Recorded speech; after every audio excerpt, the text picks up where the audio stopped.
Larissa's POV. It has been 2 days since Declan's fever. Contrary to the toddler that had been whimpering and crying that night, the one who happily followed me to kindergarten was far from ill.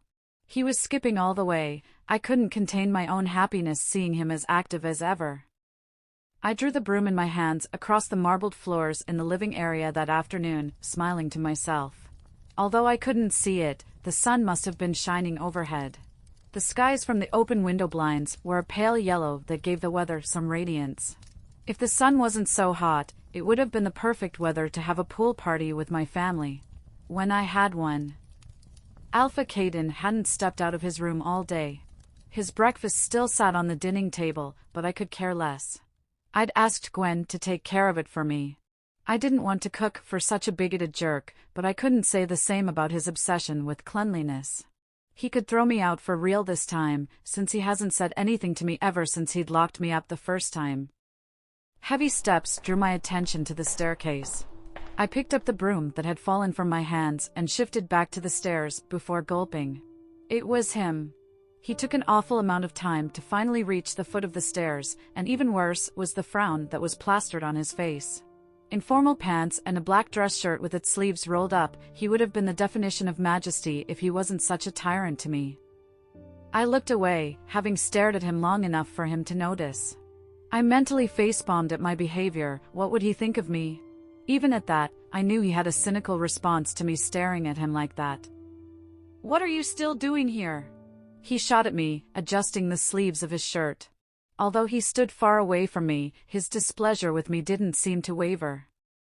"I'm cleaning," I answered wryly, shaking the broom in front of me. He looked unimpressed however, now crossing both arms in front of him and cocking a brow.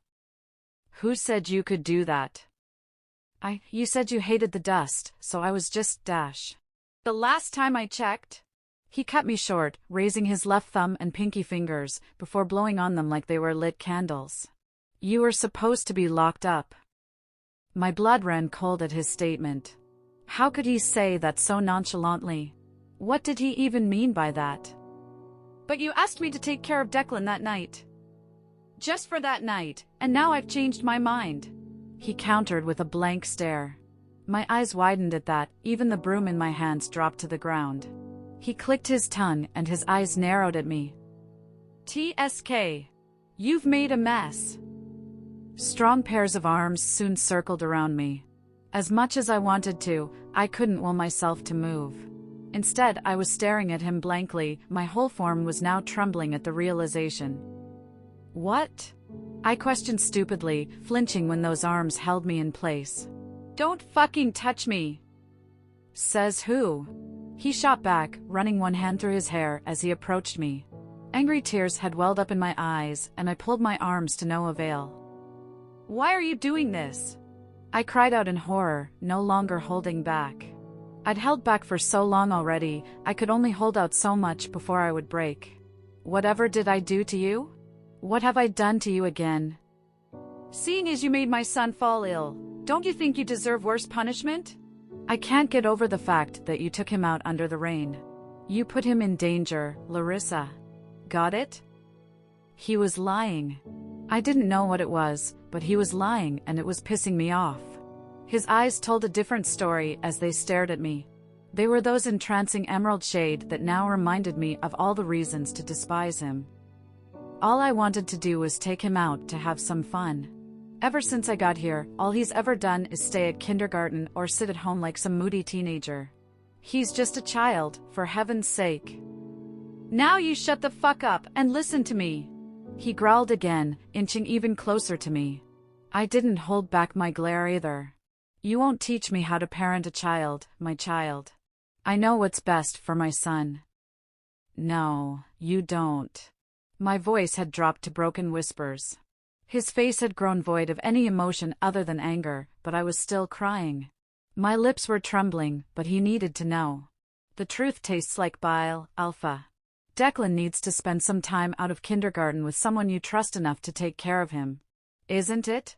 Isn't that why you put me in charge of taking care of him?"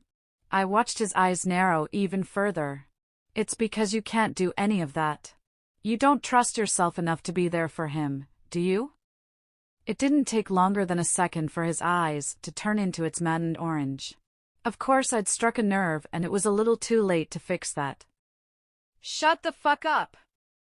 He charged at me in rage, so swiftly that I couldn't see how he'd seized me by my neck and pulled me away from the men who had been holding my shoulders in place. His grip around my neck tightened and I choked on air. It was getting difficult to breathe. If I remained like this, it would only be a matter of time before I lost consciousness. Shut your mouth, if you don't have any pleading words to say. He growled again, worsening the grip around my neck. I could feel hot tears searing from my eyelids, staining my cheeks and stain of his hands as well. Then do what you've always wanted to do. I half whispered, straining to say anything. Please, do it. Kill me. I'm begging you now, those are my pleading words. I'm tired, just kill me at once and have your satisfaction be forever tied to your gut. If not, then fuck you, Caden. If I could take back my words, I still wouldn't. I was tired, I couldn't live like this. The worsening tears had blurred my vision, but I could see his blanket face staring at me. His dilated pupils were darting around my face before his grip on my neck loosened. He took several steps backwards, finally letting go of me completely. I hadn't known that his grip supported all of my weight, so I fell to the ground as soon as he let me go. I could hear harsh breathing, but I couldn't tell if that was from me or from him. All I could tell was that my heart ached. Lock her up, I heard him say before storming out of the house. His heavy steps told me so. Sitting there with my knees bent in one direction, I finally yelled out a cry. I clutched at my chest, struggling to ease the tightness. I still didn't know why he hated me so much and went so far to show it, but I did give him a piece of my mind. Whether or not he decided to kill me, I didn't care. All I knew was that I would be happy if he could put an end to my life. I sobbed there for a long time, hitting at my chest. The men who had held me down earlier seemed to be doing nothing except watching me cry like a helpless child until they finally hooked their arms around mine. It's time for you to go. One of them spoke gruffly, pulling me up from the ground while the other pulled more roughly. I yelped at the force, letting them do what they wanted. They were stronger than I was, it was no use fighting with them. They spun around towards the entrance.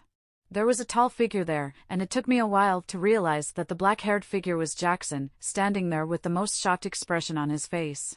He stared at me as the men dragged me out and towards the cell that had once hosted my visit. Perhaps it would become a permanent residence this time. And what was more humiliating than watching Jackson see me like this? My only thoughts were Declan, who'd seen me in worse situations. Caden's POV. No. I'm done listening to your bullshit. If you don't have any dignity left, I have. So shut the fuck up. I picked up a pillow, angrily tossing it across the room till it smacked the door to the closet. I was mad. No, I was infuriated to the point where I simply wanted to rip out my wolf and shove it down the toilet. I needed him to just shut up for a minute and listen to what I had to say. But no, the sounds were threatening to drown out my sanity. Admit it, Caden. You're wrong about her. Fuck off. I snarled back, briskly walking to where the dressers stood idly. I gripped the edges of the exotic wooden desk, trying to steady my breathing. I could hear her, even when she was several feet away from me. I hated the fact that I could hear it no matter how much I'd covered my ears. I could hear her soft sobs, somehow I could feel her curled up and muttering my name, and I hated it. My wolf was groaning, ever since I'd locked her up. Now I thought of it, she was daring in ways I absolutely hated. Caden, you're wrong. He repeated with a hiss. Why would you lock her up? Whatever did she do to you besides being your mate? I despised the affection and dreaminess in his tone. You know better than to think I care about her. When in fact, I should have left her to dying in the woods that day. I blew out the hair hanging loosely in front of my eyes. He scoffed in return. If anything, he rolled his eyes. Kid yourself. I'm not kidding, and you should know your place. I replied again, now spinning the seat around and throwing myself on it. I ran one hand through my hair, letting my eyes trail to my reflection in the mirror. I scoffed at what I saw, pained and frustrated with tired eyes. That wasn't me. No way in hell was that me. She reminds me too much of Amaya. I admitted, facepalming at my outburst. She's like Amaya in so many ways, she still doesn't understand her place as a servant in my mansion. The guts she has, imagine such a low life, telling me how to parent my own son. Who the fuck does she think she is to tell me what to do? She called me irresponsible. My blood boiled at the thought. She didn't even appear remorseful, she pissed me off so much. I reached out to the desk, driving everything to the ground. She could run her mouth? Then she'd better stop calling my name and sobbing. I was driving me crazy. But in so many ways, she differed from Amaya. Except for the fact that they were both cheating bitches, I couldn't point it out just yet. So, what do you want? That's none of your business. At least reject her once and for all, Caden. Since you're going to forever deny that she's your mate, reject her and get it over with. The fuck? I snapped back, recoiling into the chair. I'll do what I want to do, now go back before I do something really stupid to your sorry ass. I didn't want her as a mate and I already made that so clear. She could cry herself to death, it wouldn't faze me. But my thoughts were killing me, and I ran yet another hand through my hair. They shifted to Declan, whom I'd imagined to be napping peacefully at this time. I remembered seeing her by the foot of his bed, wiping down his body like he mattered to her. I remembered the slight panic in her body language when he'd shot out of bed, and how she'd taken care of it despite her body not in its best condition. Only slowly, I remembered the day the Luna had come to the mansion. She had been with Declan that day too. Heck, now I thought of it, she'd always been with Declan. And he seemed to be fond of her presence. My son was more important than whatever was going on between us. Or not. I mumbled. I don't want to see Declan hurt again just because some bastard who's attached to him left without warning again. I'll be keeping an eye on her. I wanted to see where this was going. I despised her, but I had to admit that no one had ever taken care of my son like her before. And I desperately wanted to wipe off that silly smirk from his face. He was mocking me. I was lying, and he knew it. Larissa's POV. I could swear I was in the same room as crickets. The room was as dark as the last time I remembered, although it had been lit up earlier from the high windows. I sat hugging my knees with my hair spread all over. I didn't even care to put it in a ponytail anymore. What good would that do me? I was beginning to regret talking back at the Alpha. He should have killed me then, when I desperately wanted to die. Now I wasn't so sure that I wanted to, even if getting out of here would be too humiliating. I couldn't even bring myself to cry, they'd completely dried up now. All I did think of was the hesitation and what I assumed was surprise in his eyes earlier. I heard the metal gate rattle, prompting me to lift my head up. For a minute I clenched my eyes shut at the light intensity. Why was it always so bright? I heard a wry chuckle soon after and forced myself to open my eyes. The room was so brightly lit, I hadn't realized that there was a light bulb installed in this hub of darkness. I couldn't see clearly at first, only making out the silhouette of a figure crouching down to my eye level. Alpha Caden? Hi, Larissa. The voice half whispered out, catching me off guard. That wasn't his voice. It sounded oddly familiar, however, I couldn't figure it out. Agitated, I blinked rapidly to make out a face from the blurred figure in front of me. I soon recognized the long black mane and the lopsided smile, easing my worry, and I let myself relax. Propping myself to a cross-legged sitting position, I pushed aside the hair littering my face. Hi. I repeated a little dryly. It wasn't like I could sound any better than a dehydrated toad. My throat scorched badly, and no one was kind enough to consider giving me some water. TSK, what did I expect? The Alpha saw me as some traitor who was after his son's well-being. He wouldn't even admit that I was his mate and was always ready to make a fool out of me. Hi, Jackson. I see you know who I am now, Larissa. He chuckled in return, bobbing his head ever so slightly. I stared at him for a while, watching his expression shift subtly from playfulness to concern. I never got to thank you properly for that day, you know, the day I was injured. It made me crack a small smile. I must admit that I was scared out of my wits seeing all those weapons. Thank you for treating my wounds. They may have gotten infected if not for you. You're a wolf. I chuckled back with the same small smile. Regardless of treatment, I'm sure you would have healed. You're right. And I never got to thank you properly too. I continued, and he raised a brow. He brought a hand to caress the other as if in confusion. His entire expression was a question. The day I forgot Declan at kindergarten and I was almost kicked out. Thank you for trying to reason with the Alpha on my behalf. He quickly nodded in realization, snorting. He shifted his weight on his toes in his crouching position before speaking again. Yes, although I don't think that worked. The Alpha is not one to lose his cool over trivial matters like that, so I didn't expect him to flip at a maid like that. It's the first time I'd seen him so angry over something that had nothing to do with the affairs of the pack. He finished with slight confusion laced in his voice.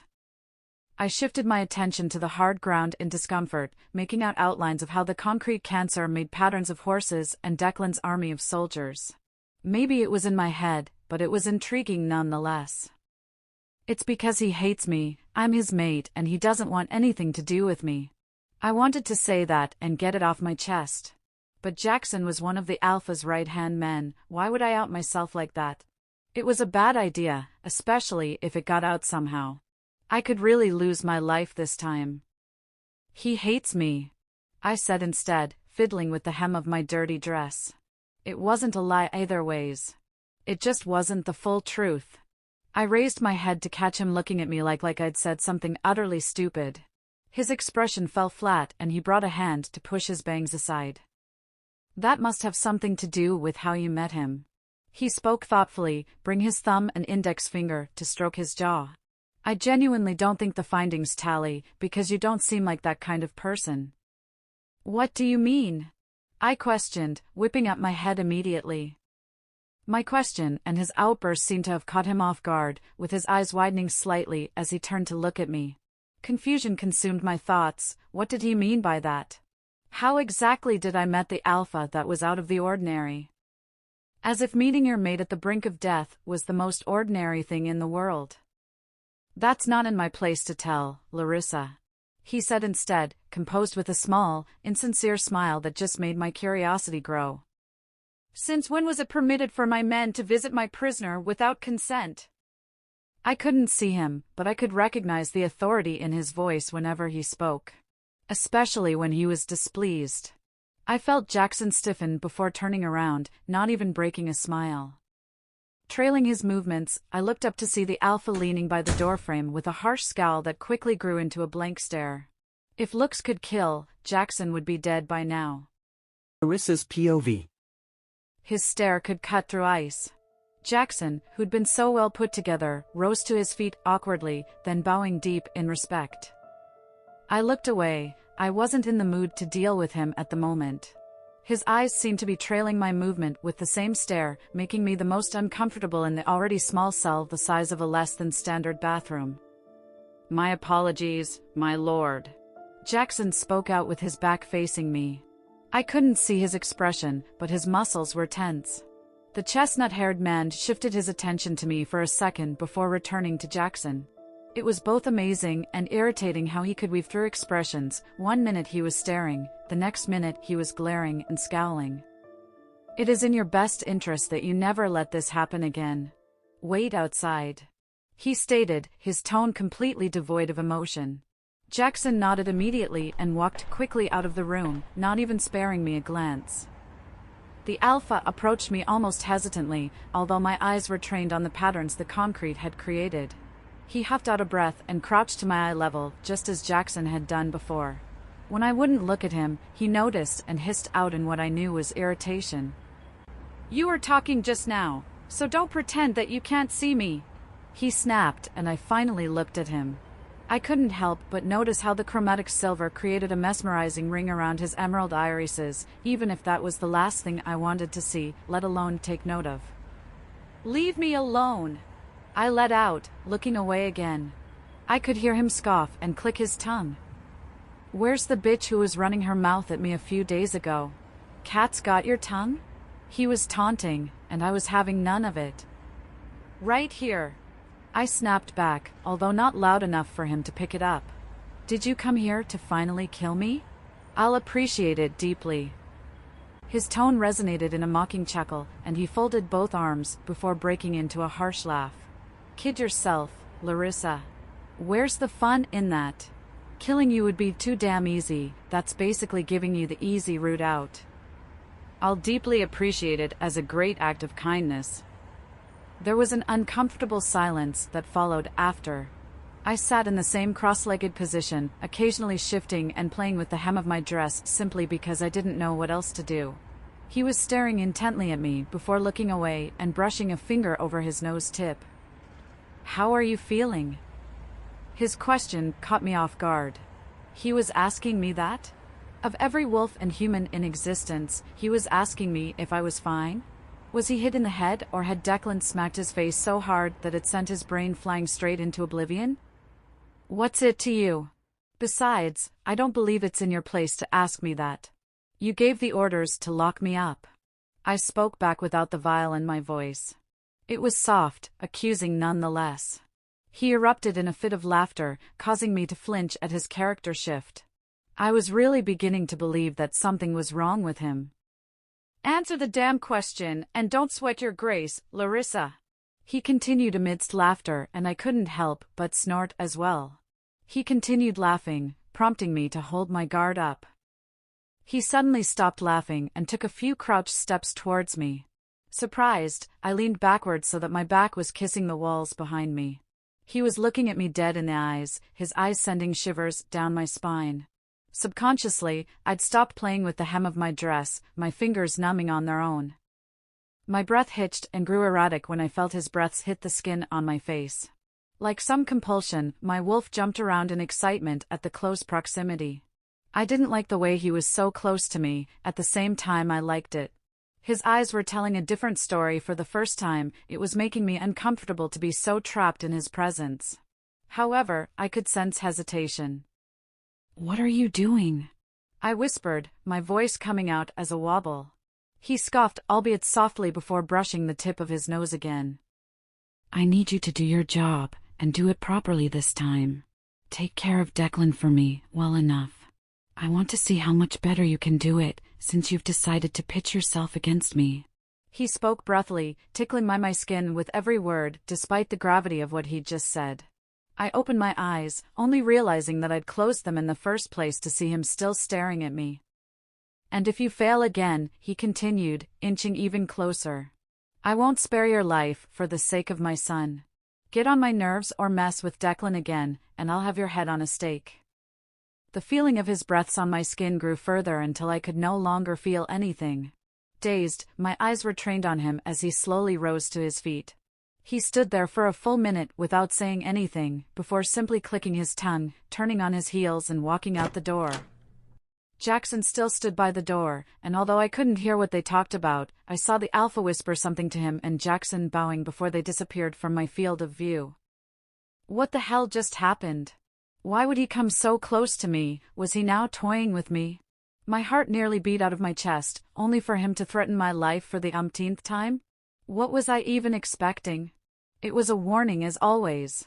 It was what it would always be. I shook off the feeling, forcing myself up when the kind-faced guard came into the room with a ginger smile plastered on his face. "The Alpha has ordered for your release." He beamed like a robot, helping me to my feet. I shook it harshly to return circulation in my legs after sitting for so long. He helped me out of the cell and through the back entrance to the main building before returning to his station. I dragged my feet up the stairs, stopping occasionally out of fatigue till I reached the top of the stairs. "Isa." The unmistakable voice of the toddler caught me by surprise. I looked up to see him in an olive onesie running in my direction. Before I could even catch myself, he was well in my arms, snuggling into my dirty dress. He stepped back and scrunched his nose, before reaching out again. His gestures were warming, I didn't even realize when I held him back and let a small tear slip. "Miss me?" He nodded, and I lifted him up to meet my eyes. He wasn't particularly smiling, but the way he held my hand was something I could not forget. He'd never really hugged me on his own before, so I found it sweet. "He's been asking for you since you left." Gwen's soft voice echoed the hallway. She met my eyes with the most emotional expression I'd seen on her face. She had her hair hanging down and walked to where I stood with Declan in my arms, smiling widely when she was only a few inches away. "How are you?" she muttered loud enough for me to hear. Nodding, I ran one hand through Declan's hair. Honestly, it could be better. I've been better. I chuckled back, setting down the toddler when he wouldn't stay put. Great, because your hair looks like a wild bird's nest and you need a shower immediately. She snorted, dramatically bringing a hand to her nostrils. It made me laugh. I simply reached out to tap her pants and laughed even harder when she flinched in mock fear. How's Declan faring?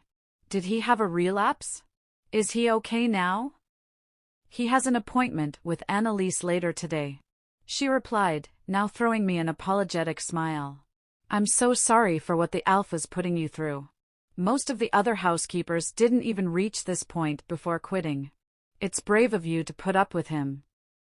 I laughed at that, simply nodding before making my way to my room to take a shower. All I wanted to do was plop on my bed and take a nap, but I willed myself to the bathroom. The water was cold, but I loved the feel of it cascading through my body. However, there was a steady drumming at the back of my head after the events of the day. It felt like it was going to send my thoughts into overdrive. There was so much I didn't understand. What did Jackson mean when he said that he was treating me this way because of how we'd met? Why did the Alpha treat his housekeepers the way he did? Why did he treat me worse? The answer, no matter how much I chose to think about it, wasn't simply because I was his mate.